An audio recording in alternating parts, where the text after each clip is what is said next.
election cycle. And so that created a vacancy, and the governor just this past week appointed Brett Busby, who is a Court of Appeal judge from Houston, who lost his seat along with a lot of other people as part of this tidal wave.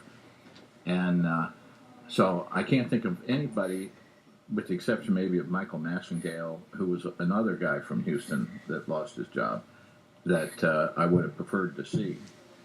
And so it's good news, then. It's very good news. So. It says stand by to be in the air, so don't talk about anything. No, we can talk about this because I don't mind this going out. That's good info right there. It's not often we get somebody of Mark caliber. Or who even pays attention. I mean, that's the trouble with all this judicial stuff is it's not that people couldn't understand it, it's just that they don't pay attention to it. You look at, like, what people spend so much time on fantasy football and all this stuff. I don't know if I could understand that. That's sort of like over my head. People put a huge amount of intellectual effort in things that are pretty unimportant, and then they kind of completely ignore things that are critically important. Idiot stuff on YouTube, get 1,000 hits. Yeah, cat videos. Yeah, did you see this cat video? Oh. It says the House Rules Committee discusses Trump's and the worst thing is that UT is football. You know, as long as UT has a football team that's winning, nobody cares. You know, the rest of the university could go right into the ash pit, and they don't care. That is very true. Hook 'em. That is I was so student true. body president at TCU when there were 7,000 people in the student body, and they accepted pretty much everybody who applied. And then they started winning football games. LaDainian Tomlinson was way after. We never won when I was there. Yeah. Then we started winning. Now every pro team has a TCU. Yeah. And they're accepting like 8 or 9% of the applicants. Yeah. People want to go there. And they probably built a new football stadium. You look at Baylor, Baylor was a perennial, also ran, and then they had that one season, a couple of seasons where they were really good, and next thing you know, they've got a scandal and a new football stadium. You know, A&M had that quarterback that turned out to be a walking disaster, but while they were winning games, you know, they built a palace. Yeah, there was a double-decker at TCU that was really immense, and they blew it up and built a different double-decker with more suites. With a bigger capacity than Texas's Memorial Stadium. Isn't it funny?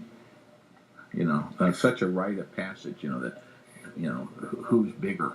Well, and there's legislation to make it a requirement for UT and A&M to play football. Because Texas doesn't have any more pressing problems for its legislators. Yeah, I saw that. You know, that's just stupid. I can't believe that's actually a thing. Yeah. Goodness. Yeah. It's not just a thing, it's like an important thing. Yeah, no, that's so bizarre to me. It all falls into the bread and circuses and department. Then, I was happy, though, that SB3 was, had a hearing today. The one about teachers getting a pay raise. There was only one person spoken. Okay. Yeah, I expected to pass. I would have just liked to be able to speak, but it's during the school day. Mm. Well, what was her reason? Because it would raise taxes on everyone else. On everyone. And if you're going to give pay raises, make them merit-based or something instead of across the board. Yeah. So Dan Patrick thinks he's going to buy some affection with this, but the teacher's still going to hate him. And as soon as they get it, everybody's going to be saying, well, that was hardly enough. Right. You know, it should be more. I don't know. Like, a lot of teachers are talking, like when it first came out, I was telling everybody. I was, and they didn't know, and the reaction was, obviously pretty positive. Mm-hmm. Well, but I thought they were getting are they doing it by funding it? Well, Jennifer, they're spending money. It has to come from somewhere. Okay, but since I'm a teacher, I'm of course going to support it. It would be ridiculous to be like, I don't want a pay raise. No. I did not hear what Chris just said. I didn't either. Probably a good thing. I would like the camera to Tilted up a little. Is there a background? All right. Okay, folks. We're on? Yes. I think they got the audio, just not the picture. There it is. No trailers behind us this time. Well, can't always have everything. We got evicted Mark, from the trailer park? I guess so. I better give me a lawyer. Oh, I know one. Mark Pulliam. It's called Gremlins in the Trailer Park. Gremlins in the trailer park. Basically what it is. Yeah. Usually I have them worked out by now, but I didn't do things in the order the way I usually do things, and so that screwed me up. That was my fault, right? Yes. Everything's your fault. After being married 43 years, if it's wrong, it's my fault. If it's good, it's her fault. Well, Anyway, we're glad to have you here. We know Gary and Jennifer Cavino's Little Ag National Education Service Center for work, so he couldn't make it. And then right at 7 o'clock tonight is AISG's meeting about sex curriculum or something, you know, like, I'm not really sure. They're We're not going to also go there, I don't voting think. on the new name of, they changed Reagan High School. They voted to change that. It's not named after Ronald Reagan. No, That's it's what not. I was like, what? That's what I thought they were changing it first. But the two names that they're voting on are Obama High Huh? and Northeast High. Well, I thought you were going to name one of them after a Latina girl.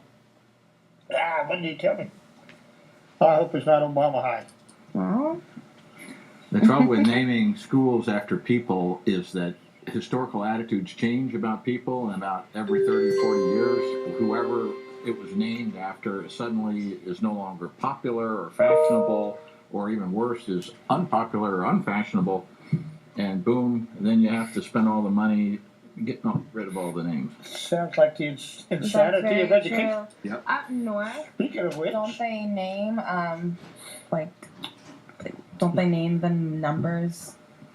Their schools? Like peace and those things. Yeah. I guess they avoided that kind way. of boring, I would think. Stop the insanity at UT. If we're going into crazy education, we got an expert on it right here. Yeah. Mhm. Well, so people ask me, why are you doing this? Why did you set up this Facebook page, Stop the Insanity at UT? And a lot of people say, you must be an Aggie, you must hate UT. And the answer is, no, I'm not an Aggie. I'm a UT law school graduate, and I don't hate UT. I love UT. When my sons graduated from UT, I'm a life member of the Texas Exis. I'm a life member of the Texas Law Review Association. And the reason I'm upset about what's going on at UT is because I have such a high regard for the school, and I see it sort of going over a cliff of political correctness and worse.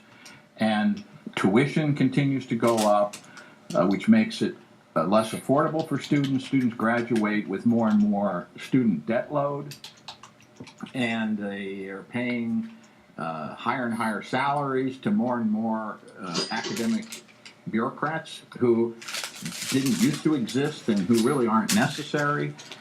And, and then my other concern is that the school's whole ideological direction has moved away from educating kids and teaching them critical thinking, presenting them with different ideas and teaching them the skills to be able to pick and choose what makes sense and to be able to develop logical arguments that would lead them to be able to reject or accept whatever ideas they end up embracing. And it's become very much geared towards indoctrination. And so you have, they claim to be committed to diversity, but there's less and less intellectual diversity at UT. The faculty is almost universally liberal. All of the administrators are liberal. A lot of the curricula now is geared towards identity politics and other things. They have speech codes on campus, so students can't say things that hurt other people's feelings. They're policing what fraternities do off campus. And I know that I've dealt with some their hate groups on campus who there's the Revolutionary Student Front, that apparently has stopped or whatever. But the Red Guards, you know, And they have and this autonomous student network. That's awful. Yeah. And so the administration goes after certain groups, the fraternities that have a party where people might wear a sombrero. That they go, you know, they sick the investigators on those people. Right. But then when you have these left-wing groups, and you can go around campus and just see the kind of flyers that are being displayed there, and some of them are quite hateful.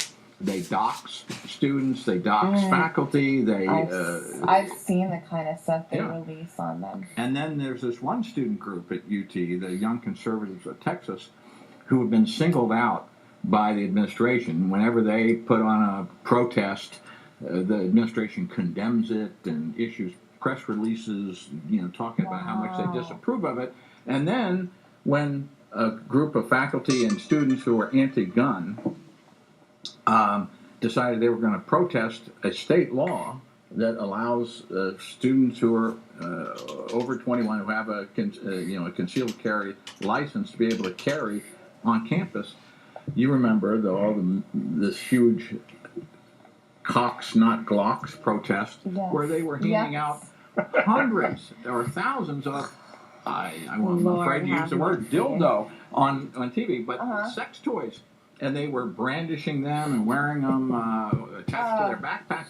And the administration just thought that was so cute and so clever. Right, so cute. Yeah. And then the YCT puts on a little demonstration in favor of Brett Kavanaugh when he was undergoing his Senate confirmation hearing. And they were set upon by this unruly mob. Students were ripping their posters up and shouting at them and chanting. And are we able to pull up that we may or video? may not have film about that at some time. Yeah. Okay.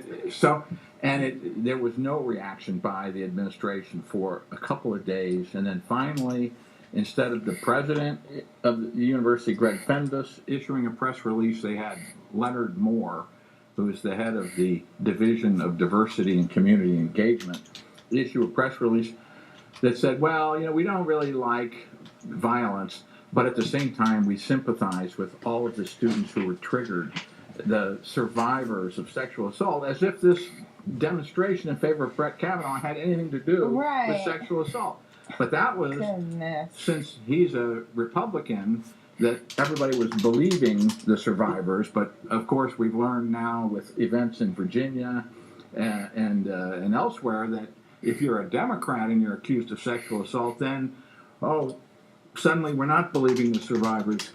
Well, the patron saint of that was President Clinton. I mean, we learned a while back that what Clinton experienced in the White House was not sex. Yeah. And so once the word went out that wasn't sex, I think that it opened the floodgates for people to behave any way they want to. Can I make the same claim?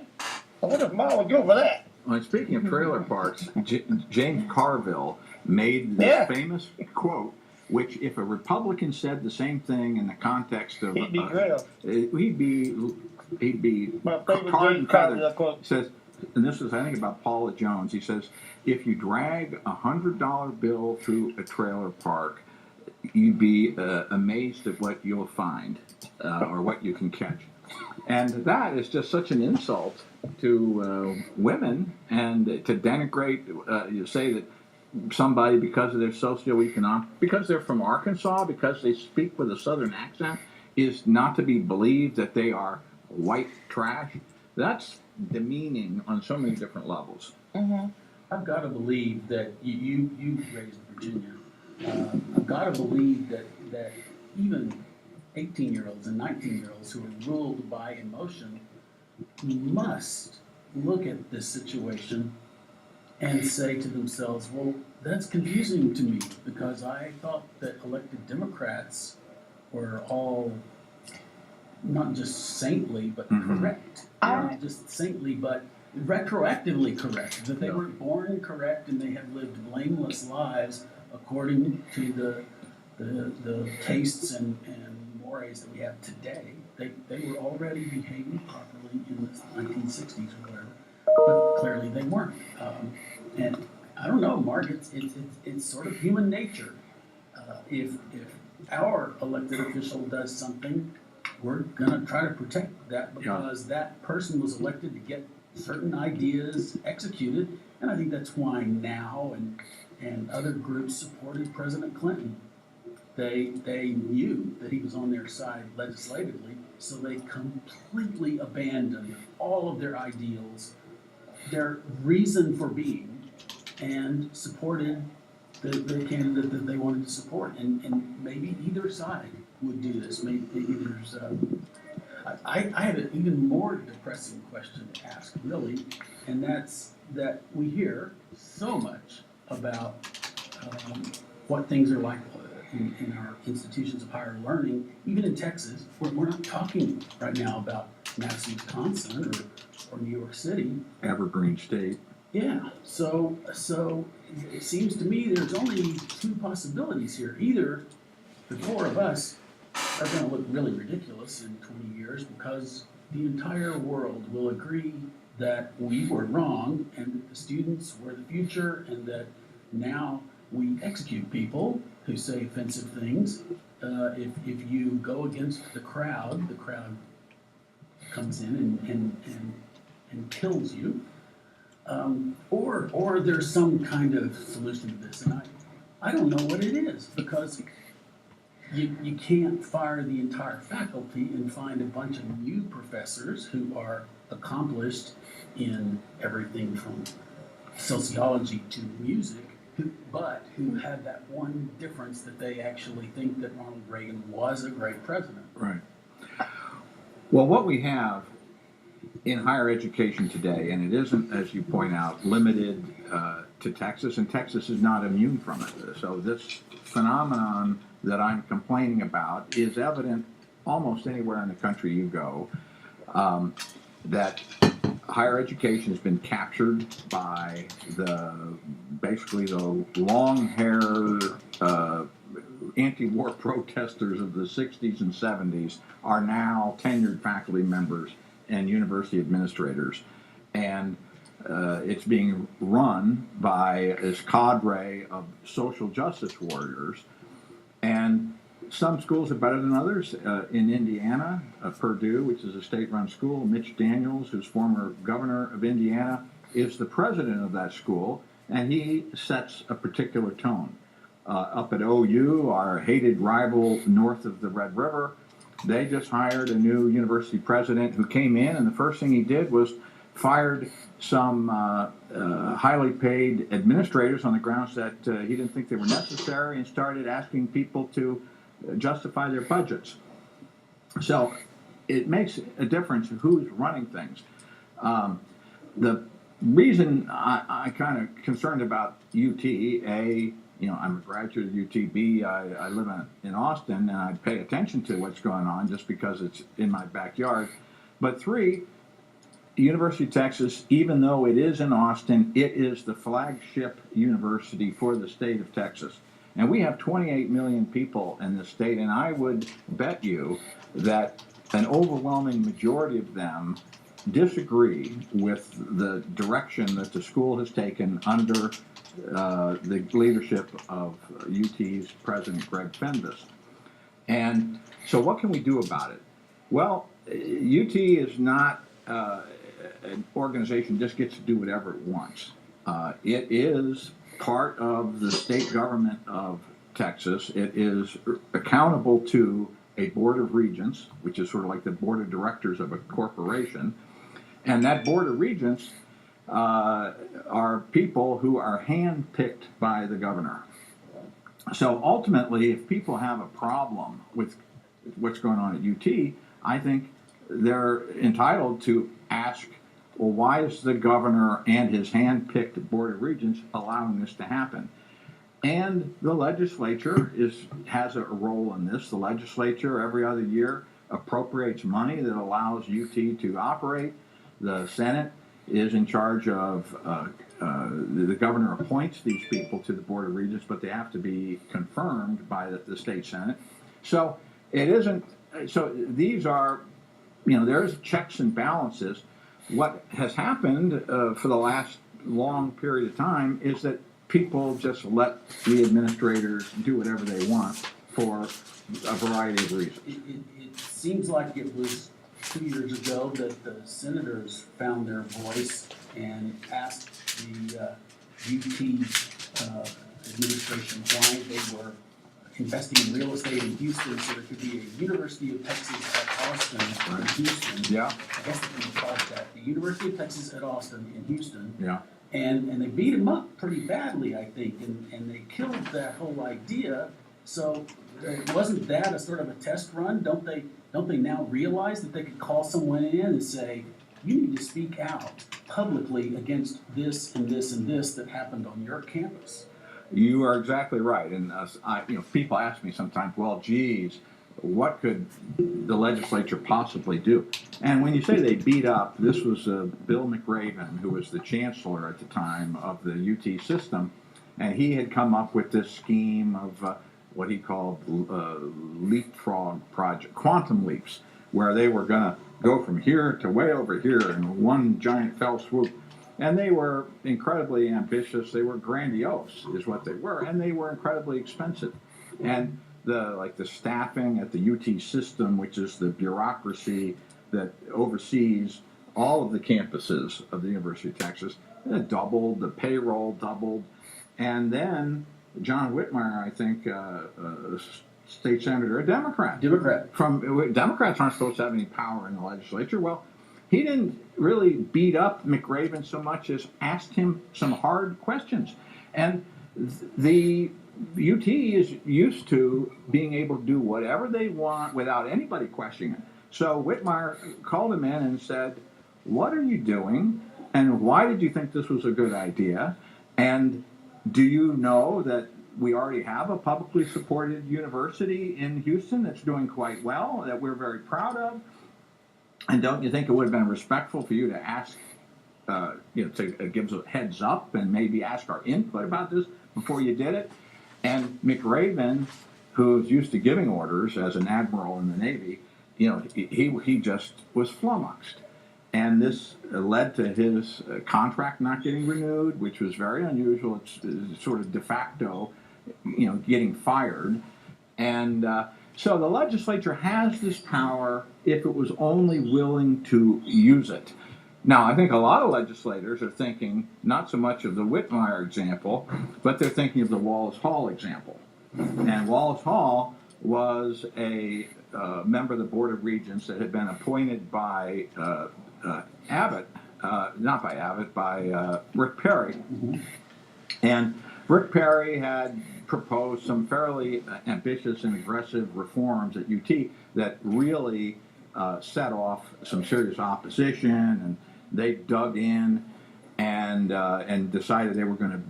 There's like massive resistance in the South during the civil rights era. Like, we are not going along with this, and they dissuaded most of these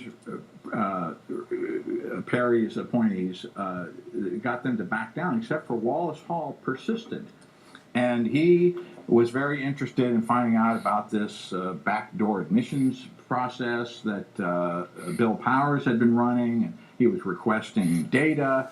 And there were some legislators who were in a compromised position because their children or friends of theirs, political supporters of theirs, had gotten into UT through this back door, and when he wanted to know the details, that made it a lot. Jim Pitts was one of them, the guy that was, I think, the chairman of the Appropriations Committee. It turns out his son had gotten into UT Law School, who was obviously unqualified, had taken and failed the bar exam several times, and so, but the rest of the legislators are thinking, well, we don't want to be embarrassed like this, and in the future we want our kids to be able to get into UT.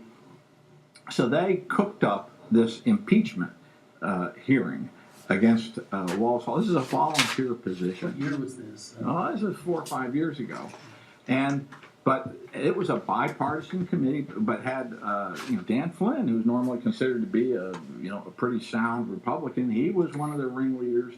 They had Pitts, who had announced that he was not going to run for re-election, was the lead-off witness. They hired some fancy lawyer from Houston, paid him hundreds of thousands of dollars to cook up a bunch of legal theories. And what they expected was that Walls Hall would say, okay, I surrender, I'm no mas, I'm out of here. But he didn't. He's a wealthy Dallas businessman. He hired lawyers, cost him a couple $100,000, and he persevered. They tried to refer this to the Travis County District Attorney to see if he could be criminally prosecuted for doing his job, for asking questions. Now, a lot of the legislators and a lot of the people on the Board of Regents are thinking, do I really want to get the Walls Hall treatment? I mean, he was basically clubbed like Rodney King. This was a beating that he took. And they're thinking, do I want to take a beating like that? And they're thinking, no. So it's a lot safer just to, kind of look the other way. And it's very unfortunate. Did he persist, and in the end, is he still there? No, he served out his term. I mean, these positions have like 4-year terms. He was appointed by Perry, but his term was up after Greg Abbott was elected, and Abbott did not reappoint him. Abbott has appointed people, and I'm a fan of the governor, and I'm not saying this to take a cheap shot, but he basically has appointed people that are congenial to what I call the UT crony crowd.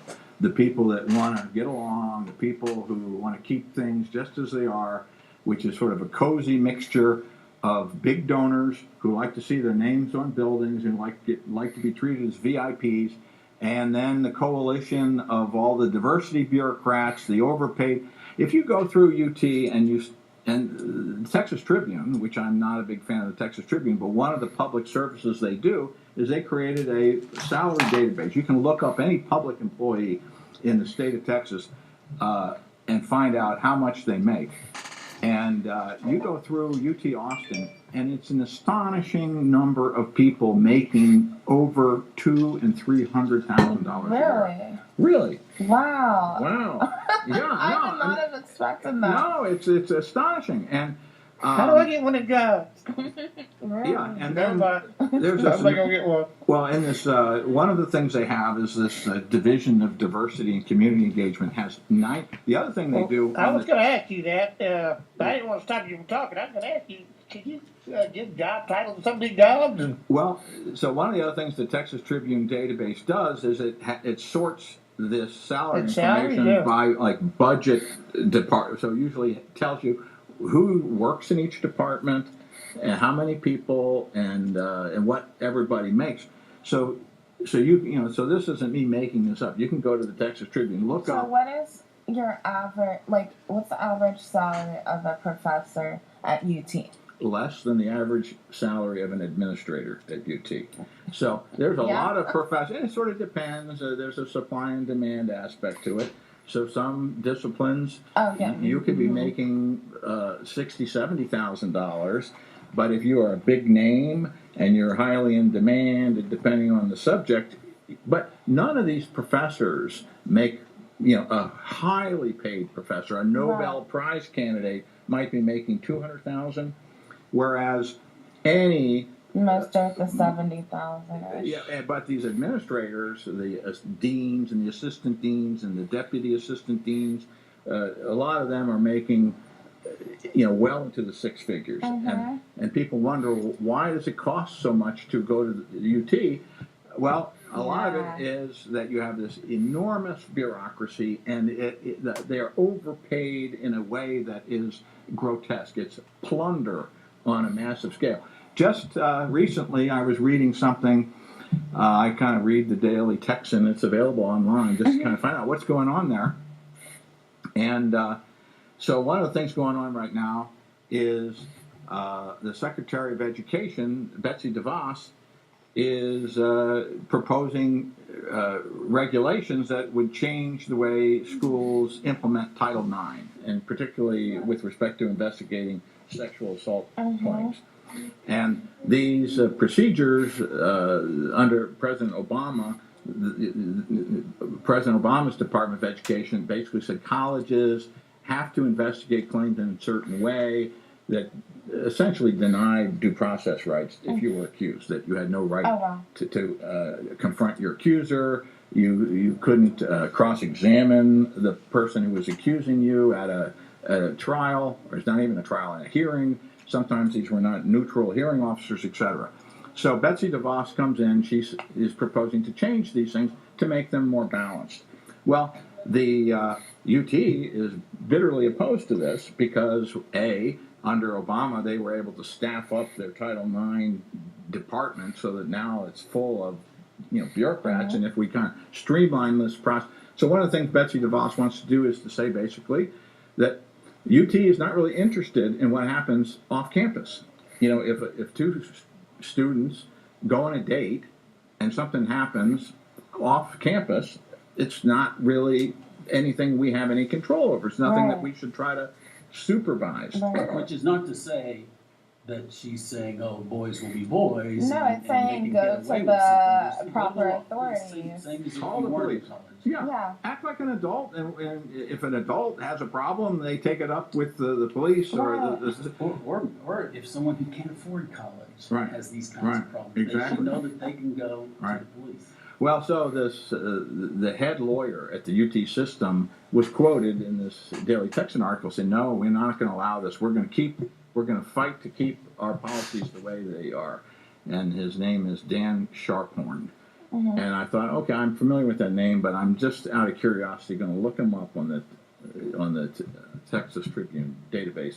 He makes $450,000 Oh my a year. gosh. And there's not that many lawyers in private practice in Houston or Dallas who make that much Right. money, and especially in a market like Austin, I'm thinking that is absurd.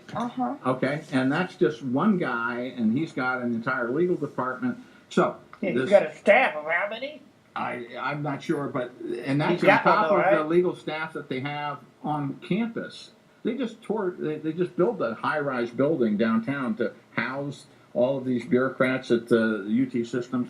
So people throw money around like it's water, and so at UT we have this division of diversity and community engagement, which is responsible for all the diversity-related programs. And there are a lot of diversity-related programs. There's 94 people who are employed by this division.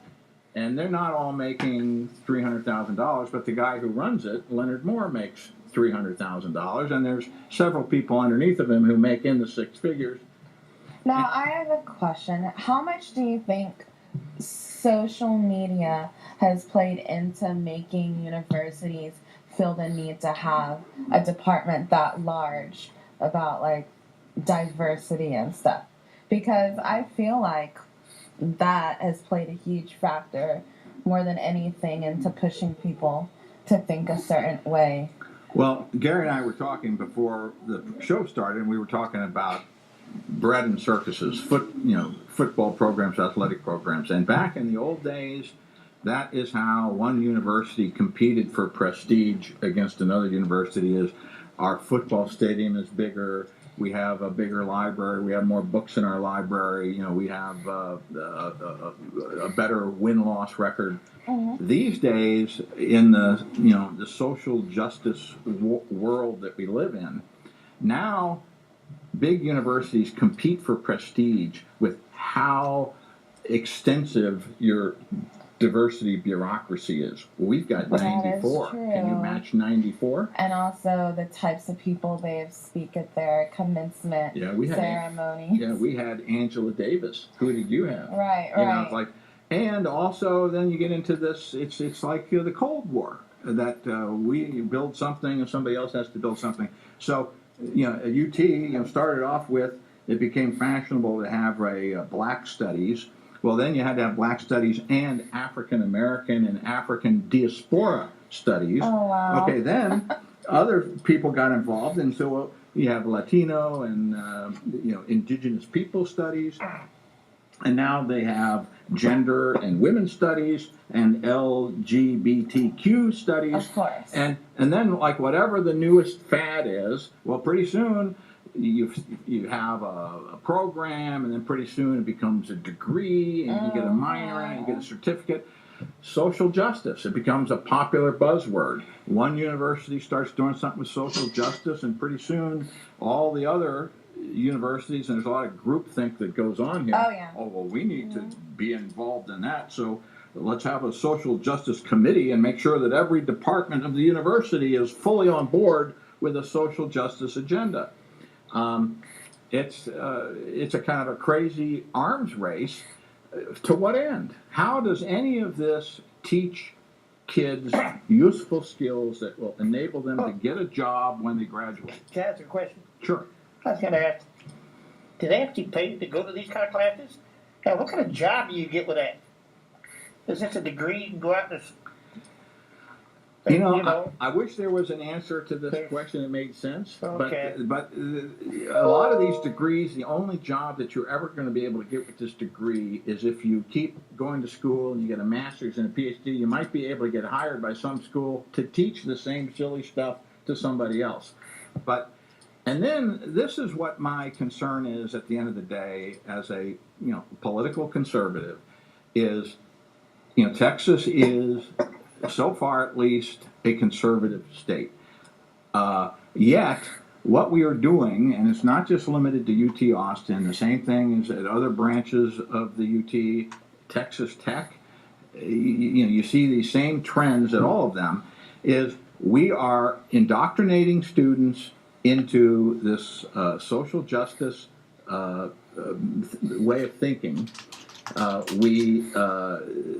every turn, we take away any need for personal responsibility. We lead them to believe that it's society's fault, that if something isn't happening in their life as the way they would like it to be, it's because of white privilege or patriarchy or heteronormality or something else, or blame anybody but yourself. Our exploitative free market system.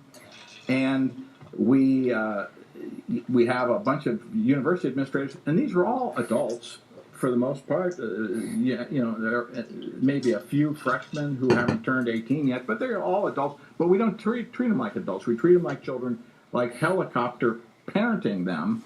And then they graduate with useless degrees. They can't get a good paying job. They have big student loans. And what happens? Well, they suddenly become Beto supporters. They want to, support whatever the Green New Deal or whatever the latest agenda of free stuff, because basically they do not have the skills and training or the critical thinking skills to really deal with the real world. And I think this is part of the agenda of the leftists who are running higher education, is to take this entire generation and turn them into supplicant voters who will support this socialist agenda. And the idea that we're letting this happen in Texas under the nose of our Republican majorities in our legislature, under every statewide elected official is Republican, it just astonishes me. So that's why I'm trying to get the attention of as many people as I can with my Facebook page, Stop the Insanity at UT. I just started it less than a year ago, and I've got climbing up on 1,300 followers. I put content in there, sort of a one-stop shopping, everything you need to know about what's going on at the University of Texas in one place, and I provide information there from time to time, contact information, how to get a hold of the governor. Yeah, I saw something you posted recently about getting a hold of the governor. Yeah, and these elected officials, they respond to pressure. And if they get phone calls from one side but not the other, well, they listen to the side that's calling them on the phone. So what we have to become is a thorn in the side of elected officials and let them know that people, and the Longhorn Nation, there's like 500,000 people that have graduated from UT Austin. It's a large group of people out there, and people tend to have very fond feelings of their alma mater. And I can tell you from some of the feedback I get on this Facebook page, I'm not like, here and everybody else is down here. A lot of people feel exactly the same way that I do, and they're aghast, and they can't believe what they're reading. And if they graduated 20 years ago, 30 years ago, they assume that things are basically the same as they were then. Oh boy, the world has changed on the 40 acres, and I think that you need to pay attention, because if you don't pay attention, it's like the cat's away, the mice will play, and the mice have been playing like we can't even believe. Right? Well, to some extent, you and I remember when we were in college and all the political science professors were Marxists. And I actually have a sibling who got out of higher education. She has a doctorate from Brown, but she could not get a professorship because she was not teaching everything from a Marxist point of view. And that's I think that's an old problem. And I don't know what to do. As I said, we can't replace all the professors in 1 week. Here's a hat tip to John Whitmire, who is an ally with some of us on the right for civil justice reform as well. And I just didn't follow that issue when it was in the news. It seems to me that the University of Texas and Texas A&M do listen to the legislature, and if 5 senators and a dozen House members were to call these people in and say, I read your student newspaper yesterday, and like the YCT things that are going on. And while we're talking about all this, I want to make it clear from my point of view that it's possible to teach these values without shutting down opposition. It's possible, if their argument, if there were someone here saying, well, this new issue is just like race issues were in 1964, and we're going to prove you wrong. Maybe they are right, but for right now, I just am appalled that the left, which used to be all about free speech, has suddenly gotten to the point where they're afraid of conversation and opposition. Every time they talk about the Koch brothers spending so much money, my question is always, all they're doing is paying for a message. Like, is our message so powerful that you feel like you need to shut down our message? All we're doing is buying airtime to say we ought to cut down the size of government. If you're afraid of even hearing that, then you bring up some good points, and this free speech aspect is a very important issue, and it's something that right now there is a lawsuit pending in federal court by an organization called Speech First on behalf of some UT students. They've sued UT Austin, and their claim is that UT in a number of respects is infringing on the First Amendment rights of students. One of the things is this speech codes. So we have at UT Austin very vaguely written policies that say if one student says something that is hostile or offensive to another student on the basis of a whole list of categories, including age, sex, national origin, sexual orientation, etc., they can file a complaint against you for harassing them. And this is not just stuff that you say, outside on the sidewalk. Could be conversation that takes place in a classroom.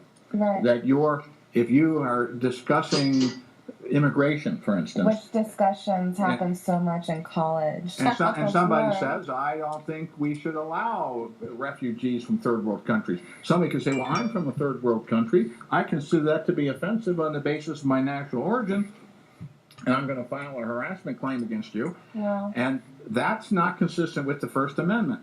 and it's not consistent with higher education, which should be to have the full and robust dialogue of ideas. Now, the other thing that they are challenging in this lawsuit is at UT we have a campus climate response team, as some other universities called a bias response team. Here we were smart enough to try to cleanse it so it wasn't quite so obvious. So it's called a campus climate response team. So if, let's say you're having this classroom discussion, somebody makes an opinion that you don't like, you can rat them out, file a harassment claim, and this, not even this 94-person department, they have a separate department of equity and inclusion. This is all very Orwellian, will go and they will investigate it, and and it's not just students. A student can file a complaint against the teacher if the teacher says something that they consider to be harassment. Now, I have a question because I was listening to the radio one morning, and I know this is a thing at UT, but they're talking about how there are, I didn't graduate from college that long ago. Okay, 2011 is not long ago. And we didn't have these things called free speech zones. And then I was listening to the radio and they said that a lot of colleges are having them now, and they'll put them off so it's where anyone can say anything. A conservative can say anything they want, but they have to be in this really small free speech area, Right. and they'll put it somewhere on campus where nobody walks by. Behind the campus security building. Yeah, 10-foot something square like chain link that. fence or something. Yeah. Where it says, U.S. Constitution is being observed in this small area. Yes. Is that actually something that Schools have become very proprietary, and they sort of say, well, we're going to only allow you to express political opinions in certain places. I'm not sure that that's something that's a real problem at UT. YCT, when they wanted to do this Kavanaugh thing, they were permitted to do it right there on the mall. Okay. But you talk about the competition between the schools. Now, there's an organization, FIRE, the acronym FIRE, and I couldn't tell you offhand what that acronym stands for, but they're an organization that's a watchdog group for campus free speech. And they go and they rate all the colleges in America with either you have policies that are conducive to free speech, in which case they give you a green light rating, or you could be a yellow light if you're kind of shady. And then the universities that have really bad policies that are restrictive on free speech, they give them a red light rating. Well, to its eternal shame, UT Austin has a red light rating. Wow. Which is consistent with getting sued by this speech first. Wow. Texas A&M, under the leadership of Chancellor John Sharp, has a so UT Austin has a red light. A&M has a green light, and they were written up by FIRE at the end of this last year for having almost a model approach. So that ought to be embarrassing. I don't hear about many. Now that I think about it, I don't hear about many issues with A&M with the free speech stuff. Yeah. And it's not just censoring or regulating speech and having this bias response team. It's how you deal with do you stand up for your students? We saw something the other day. It was all over the news. A student, or it was not a student, somebody helping some students at UC Berkeley, and he had some "Make America Great Again" slogans. A young man walked up and cold-cocked him just because I consider that point of view to be offensive. And this is when you have a climate on campus where you kind of almost unofficially announce that only one point of view is permitted. And that nobody's ever a lot of these students, the reason they freak out about this is they've never heard the other side of the story. They've never heard a robust argument or dialogue or debate in a classroom. They don't have teachers, one teacher saying this, another teacher saying this. You don't have to. When I was in college, some of the teachers were more liberal than others, but in law school, I don't remember a single professor where their political point of view was evident from Right. anything they said in the classroom, and it shouldn't be, and it the needn't be. same went for me, but maybe I was also really oblivious. Like, Yeah. maybe it's just not something I even noticed, but all of my professors, they allowed debate on anything, on any side, and they kind of like helped out both sides. Yeah. To Well, you have a debate. lot of students who've never heard the other side of the story. They have never developed critical thinking skills. And I was on a panel at UT on free speech, and a lot of these students don't even understand the concept of free speech. Yeah. Their attitude is, well, if something hurts my feelings, or if I find something disagreeable, I should be able to prevent you from saying it. Right. And instead of, I should perhaps listen to what you have to say, try to understand, try to reconcile it. Or criticize it. Yeah. Or stand up I and have say, an this is announcement I want to offensive make. to me. Yeah. And Just I'm one. outraged. Yeah. But I'm I'm starting a to big boy, and I can like deal 30 with this. Yeah. I wanted to say a couple of things before we end. One of them is, I know those YCT guys. They're Facebook friends of mine. I see them at events. And let's make completely clear that this is not like Aryan youth Oh, no. skinheads. No. This is a very diverse group of kids who have values that, as far as I can tell, are very much like the values of other kids on campus. They're not hostile to LBGT people, No. Mm-hmm. but I think that would be the impression that's left, is that somehow this is a very scary retrograde group that wants to bring back the 1950s. Well, it's not so true. so basically you got a microcosm of college kids who represent the political beliefs of Texans as a whole. So if you go on campus and you mention the name Donald Trump, people freak out. Yet he won Texas by 9 points. So people act like being a Republican is illegitimate, being a conservative is illegitimate, out of bounds. This is Texas. It's not a minority point of view. This is we are the mainstream. And so when you have a bunch of students who freak out because they don't know how to deal with it, you realize we have created a bubble, and it's not good for them to be in this bubble, because when they finally get out of UT, they're going to have to enter the real world, and they're going to be totally ill-equipped for it. If you've got the stomach for it, I do it all the time. Yeah. I challenge you to listen to NPR sometime for 15 or 20 minutes in the car and see how many times the interviewers refer to emotion.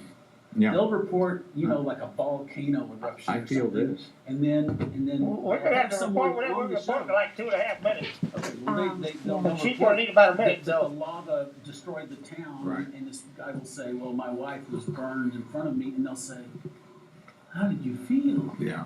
And I think to myself, this is a stupid question, how do you feel? Yeah. It's all about feelings.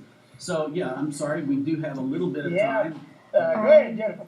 Oh, I just wanted to mention that the Austin Young Republicans, we have our monthly meeting this Thursday at Central Texas Gunworks, and the Republican Party chair of Texas. Did I say that right? Republican Dickey will Party be there. Texas chair. There we go. James Dickey will be there. He used to be our Travis County chair. So it's at 6:30, and anyone is welcome. So please make it out. Do you have to be a young Republican? No, Anybody? you don't. Look, Anybody I can go join. to these meetings. Yeah. If they let me in the door, then they'll let anybody Yeah, in the door. anybody can be if you're over 40, you can be an associate member. Okay. So, I've been called worse. huh? I've been called worse. Well, I certainly appreciate you coming on. Oh, I'm. That was anytime. great. I just thank want to let you you. walk, let you talk. I just want I'm sorry I harangued you all. But No, it was Oh, great. wow. You seem to know all the inside. stop the insanity at UT. Yeah, follow that Yeah, page. Yeah. Do that page. Good information. 10-4. Minute left. You got next show coming up is Faith. Faith Bussey is a lobbyist. She's a homeschooling mom of 3. Lobbyist for our side, right? Yeah, I think so. I'm certainly on Sometimes. the side of the criminal justice reform things that she's doing. So it's another young person. It'll be someone who we've had some great Yeah, she was on a Yes, committee at exactly. the convention, the state convention. There's plenty going on. 30 seconds left. It was really good to have Mr. Pulliam on here, but he's always good. We can just let you talk for another hour. Yeah. You know quite a bit about the inside, the workings of UT. Yeah, really. I just wished I Good thought stuff. that there was an easy solution. We got Well- to talk to our senators, get them to put pressure on the university. Yeah, I want to know what I did you think do, if but the anyway. governor got on the phone and called his board of regents and says, I don't like what's going on 2 there, I seconds. want you to do something about it. Yeah. To join us at our new community preview event.